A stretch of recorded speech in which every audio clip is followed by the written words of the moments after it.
30 kun ichida sizlarga ijtimoiy tarmoqlar orqali ko'proq ma'lumot berishga harakat qilamiz. Agar sizga agro sohasi qiziq bo'ladigan bo'lsa, agro sohadan, bundan tashqari issiqxona yo'nalishidan ko'plab daromad olish sizga qiziq bo'ladigan bo'lsa, albatta bizni ijtimoiy tarmoqlar orqali kuzatishda davom eting. Xalqaro toifadagi, bundan tashqari O'zbekistonning ichida qanday agro sohadan daromad olishyapti? Nimaga xalqaro toifadagi investorlar ko'plab O'zbekistonga kirib kelyapti? O'zbekistonning yerlarini hamda iqlimiga qiziqib, juda katta investitsiya kirgizayotgan xalqaro toifadagi tadbirkorlar juda ko'p. Agar biz o'zimizni davlatda o'zimiz to'g'ri foydalanadigan bo'lsak, chet elga chiqmasdan ham bemalol O'zbekistonda agro yo'nalishda yaxshigina daromad olishimiz mumkin bo'ladi.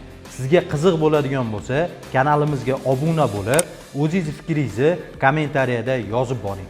Hamda agro sohaga qiziqqan, agro sohadan daromad olaman degan barcha tanishingizga bu videoni jo'natib qo'ying.